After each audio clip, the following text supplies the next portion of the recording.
Bienvenidos amigos una vez más a La Ventana Rota.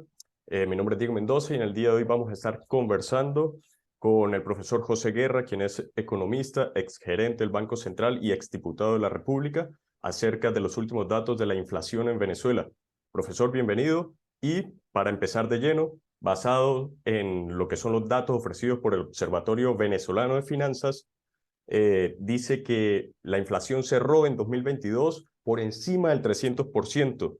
No más lo que fue el mes de diciembre, estuvo la cifra en torno al 37,2%. Basado en esto, ¿usted diría que estamos nuevamente a punto de volver a una hiperinflación? Bueno, gracias Diego por la invitación. Efectivamente, las cifras de inflación del mes de diciembre fueron muy altas, 37%, digamos, en términos redondos, y la inflación anual 305. O sea, entonces, la definición de inflación es cuando una economía tiene una inflación mensual de 50%. Efectivamente, no fue 50%, pero buena parte de los rubros que conforman el índice de precios al consumidor, que calcula el Observatorio Venezolano de Finanzas, indican que la inflación pasó del 50%. Yo he dicho que estamos a la puerta de una hiperinflación, no hemos entrado todavía a la sala de la hiperinflación, pero estamos tocando la puerta porque si usted ve en el mes de enero el curso que lleva el Bolívar en el mercado paralelo y en el mercado oficial del Banco Central, se da claramente la cuenta de que la devaluación ha sido sostenida y acelerada en este mes de enero, con lo cual la inflación que estamos ya empezando a estimar, a calcular para el mes de enero, pudiese estar cercana al 50% de nuevo, con lo cual nos retrotraemos a las hiperinflaciones que tuvo el país o que tuvo Venezuela, en especial en 2017. Si usted pues observa el inicio del año y compara este inicio del año 2023 con los anteriores, se da cuenta que es la mayor devaluación de la moneda, por lo menos en tres o 2 años. El año pasado, por estas fechas, la devaluación no llegaba al 1% mensual. Al 1%, digamos, en los primeros 12 días, digamos así, ¿no? En estos 12 días hábiles que hemos tenido, o mejor dicho, 10 días hábiles, la devaluación está rondando ya el 20-22%. De manera tal porque sí estamos en una trayectoria en la cual los precios van acelerándose y podemos derivar en una hiperinflación. Profesor, en este sentido va mi pregunta número dos, y es que por mucho tiempo, bueno, por un tiempo considerable, el venezolano pudo observar que hubo como una tendencia a desacelerar la inflación, ¿no? Con un mes Sí, de abril que estuvo en torno al 3,6%, y me acuerdo de hecho que salía gente a decir que incluso en Argentina había sido más alto el dato de inflación mensual durante el mes de abril del pasado año. ¿A qué se debió que fuera un dato tan bajo y qué cambió para que volviese a incrementar, a acelerarse la inflación? bueno, efectivamente, el primer trimestre, diría el cuatrimestre, entre enero y abril del año 2022 fue un mes relativamente blando desde el punto de vista de la inflación. Y eso se debió justamente a que la devaluación fue menor, fue una devaluación tenue.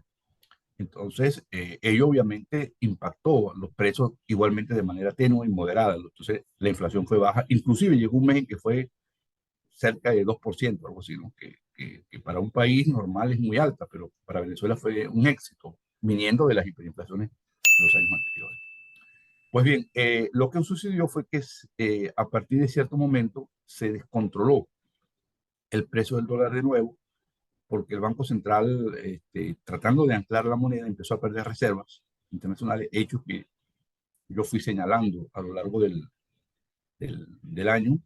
Me preocupaba mucho la pérdida de reservas internacionales del Banco Central, y el Banco Central pues fue drenando las reservas, perdiendo reservas, y al perder reservas pues la capacidad de intervención se fue limitando. Adicionalmente a ello, el gobierno empezó un proceso de gasto importante. Entonces se encontraron un gasto en bolívares incrementado por parte del gobierno con una restricción de dólares. Entonces los venezolanos que ya habían aprendido la lección de la hiperinflación dijeron, bueno, esto es transitorio, déjame deshacerme estos bolívares, empezamos a comprar dólares otra vez o cualquier otro tipo de bien. Entonces los precios empezaron a acelerarse por esa razón. Y ya pues a partir de agosto el descontrol fue absoluto. El Banco Central fue incapaz de estabilizar la tasa de cambio, y entonces empezamos a volver a observar inflaciones de 2 dígitos, del 15, del 16, del 20, hasta derivar en esta inflación de 37% en el mes de diciembre del año pasado. De manera tal, pues, que ahí está la explicación. Para mantener una moneda estable se requieren dos condiciones. La primera es que el Banco Central tenga reserva para intervenir en el mercado, suplir los dólares, y aquellos que requieran dólares se vean sus necesidades satisfechas, con lo cual la tasa de cambio se estabiliza. La otra condición es que los ciudadanos o los agentes económicos, más generalmente hablando, opten y prefieran tener esa moneda en lugar de comprar otro tipo de moneda, porque el dólar es un bien como cualquier otro. Entonces tú sales a comprar, si anticipas la inflación y piensas que va a haber inflación, en lugar de comprar la lata de atún, mañana la compras hoy. En lugar de comprar el kilo de queso, mañana lo compras hoy. Entonces, adelante es el consumo. Eso le mete presión, le genera presión sobre la economía y empiezas a comprar dólares también, aquellos que pueden. Entonces, esas dos fuerzas que presionan limitan la preferencia por los bolívares, las restringen, entonces la gente escapa a otro tipo de bien, y eso, esa segunda condición, aunada a la primera, que es no tener reserva, es lo que está propiciando esta escalada imparable del dólar y en consecuencia arrastrando una inflación mayor cada vez. Por supuesto, de hecho, datos, nuevamente me remito al Observatorio Venezolano de Finanzas, indican que durante lo que fue el 2022, el bolívar se depreció frente al dólar hasta un 275%, ¿no? Eh, Sí, no, no es exactamente así, pero que el precio del dólar aumentó 275%. Perfecto. En esas circunstancias que se va planteando, donde no hay una confianza sobre el bolívar y no hay reservas para hacer frente a la demanda de dólares, ¿qué tan viable se hace que se mantenga el sistema de cambio que implementa el Banco Central? Bueno, este sistema colapsó porque este sistema se basaba pues en el anclaje del tipo de cambio, es decir, tener tipo de cambio estable, planchado, cuasi fijo, y no resistió.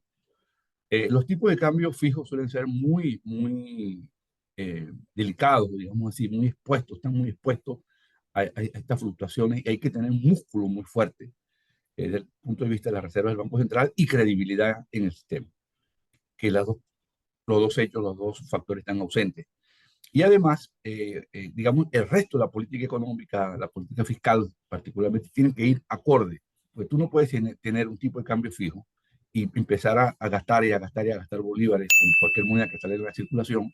Corres un enorme riesgo con tener un tipo de cambio fijo en estas circunstancias. De manera tal, pues, que los venezolanos se encontraron, pues, a partir de agosto, en una situación de repudio total al Bolívar, y eso ha provocado este colapso, el sistema colapsó. Colapsó, entonces ahora no hay referentes, porque lo que está haciendo el Banco Central, si usted lo ve en la página ya desde el mes de septiembre, es una especie de lo que llaman crawling peg, así que va devaluando la tasa de cambio todos los días. Entonces el Banco Central tiene una carrera a ver cuándo le va a alcanzar el dólar paralelo. El dólar paralelo se deprecia 2% o 1% al día, el Banco Central deprecia casi 1%. Entonces está buscando alcanzar el dólar paralelo, con lo cual ya el sistema colapsó, estamos en otro régimen, pero la economía quedó desanclada, no tiene un ancla, porque antes era el tipo de cambio, ahora no se sabe cuál es, porque no, o sea, un ancla monetaria, técnicamente hablando, pues, no se puede implementar en Venezuela ahorita un ancla monetaria en el cual el Banco Central fije la tasa de interés como referencia para la política monetaria, porque con una inflación de 200, 300%, tendría que subir la tasa de interés de referencia más o menos al 300%. Entonces, en una economía tan frágil, subir la tasa de interés a la economía e incrementarla en el orden del 300% es acabar con lo poco que queda de la actividad económica. De manera tal, estamos en un dilema muy grande de política económica, que el gobierno no sabe qué hacer. El Banco Central, su política es esconder los números, no publica las cifras, y no hay un liderazgo en materia de política económica que genere credibilidad y genere confianza. En torno a este tema, precisamente a este último punto, iba mi última pregunta, y es, a ver, además de que tenemos una inflación muy grande en bolívares, firmas como Ecoanalítica nos indica que el aumento de los precios marcados en dólares estuvo en torno al 54% durante el 2022. En este caso, también vemos, bueno, una situación donde empezando el año, el gremio de docentes, de trabajadores del sector salud, salen a las calles a pedir aumentos salariales.